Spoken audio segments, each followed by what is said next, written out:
right, so get it. We're going to dive into something pretty big today. It's called skills-based internal mobility.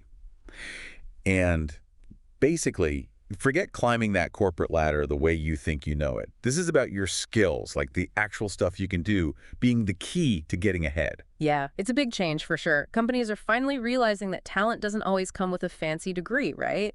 Experience, different ways of learning, all that's finally getting some respect. Exactly. And the crazy part, this isn't just some HR fad.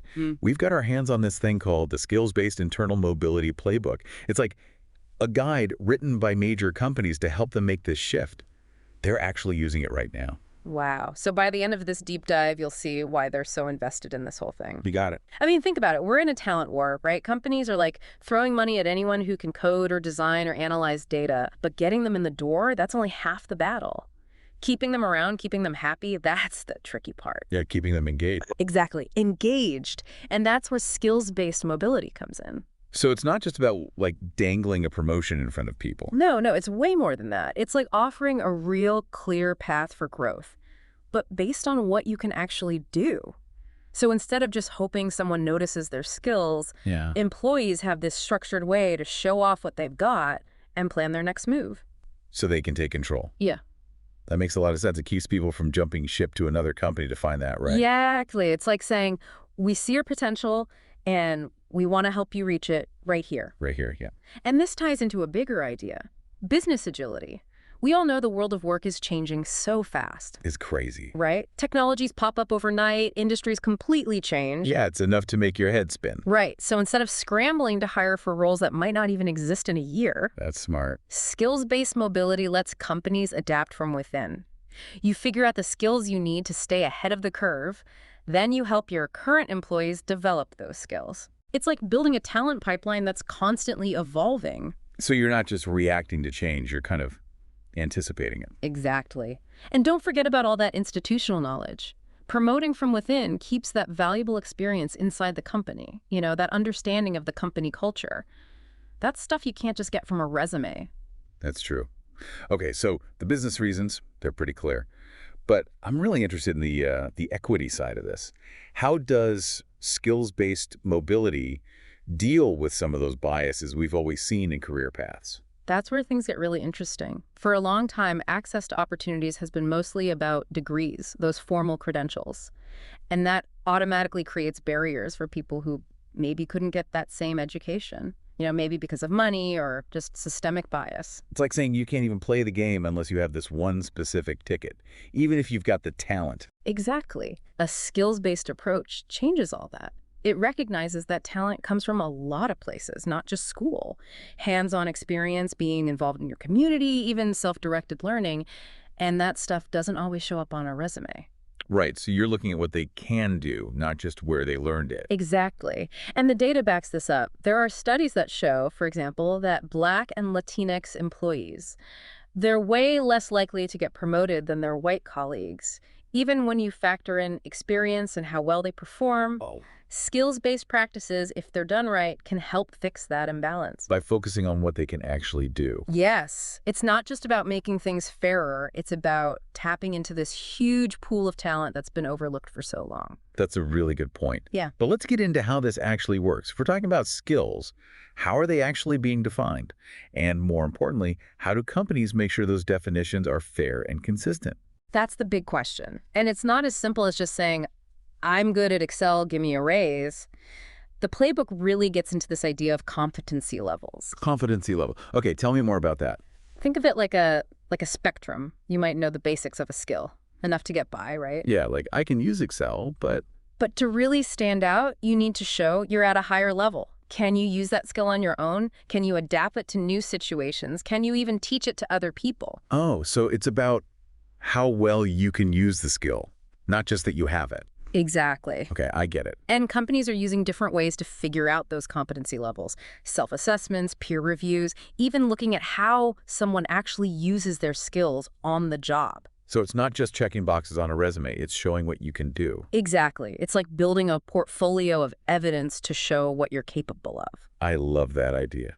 Okay, so what are some examples of how companies are actually putting this into practice? I mean, are we just talking about like fancier job boards? Oh, it's much more than that. Think of it like dynamic internal platforms, almost like a talent marketplace. They use like sophisticated algorithms to match your skills and your goals, to gigs, projects, even mentorship opportunities that can help you grow. Yeah, hold on. Gigs.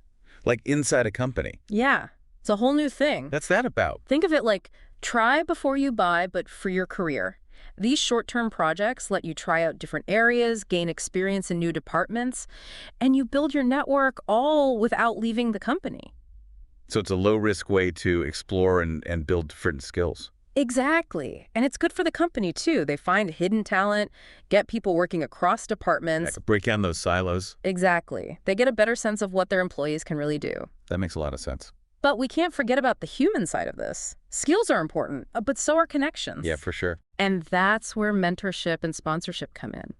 Companies are realizing they need to make sure those opportunities are available to everyone, especially employees who maybe don't have those informal networks to support them. Yeah, those connections that some people just have. Right, those informal networks. So it's about making sure everyone has a chance. Yeah. Not just the people who already have a foot in the door. Exactly. Structured mentorship programs can really help with that. They can create a more inclusive workplace. So we've talked about defining skills and validating them. But how do companies actually connect employees with opportunities to use and grow those skills? That's what we're going to get into next. Imagine your internal profile isn't just your job title. It's this like dynamic showcase of everything you can do, constantly bringing you new possibilities. Ooh, I like where this is going. Let's dig into that more next time. Okay, so we're back and ready to really unpack how companies are actually using this whole skills-based thing to connect people with the right opportunities. You mentioned those dynamic internal platforms. I'm dying to hear more about that. Yeah, they're really cool. Imagine this, you log into your company system, but instead of just a boring old job board, you see this personalized dashboard. It's like highlighting all these different paths you could take based on your skills. Okay, so what would I see on my dashboard? Like, walk me through it. Okay, so there might be a section just for gigs. Remember we talked about those short-term projects? Yeah. So the platform might suggest some gigs based on, the skills you already have listed, or ones you're learning, or even ones you've said you're interested in. So it's not just about filling empty slots. It's like helping people grow based on what they want. Exactly. It's all about your individual goals. That's awesome. And then there might be a whole section for mentorship. You could connect with people who are more senior, who have experience in the areas you want to develop. Some platforms even use like AI to recommend mentors based on your shared skills or career paths. Wow. AI for mentors. That's pretty wild. So these platforms aren't just matching skills. They're helping you build those connections too. Yes. Those connections are so important. Absolutely. And some platforms take it even further. They give you personalized learning recommendations, like curated courses, articles, even conferences, all chosen to help you level up. So it's like having a personal career coach built right in.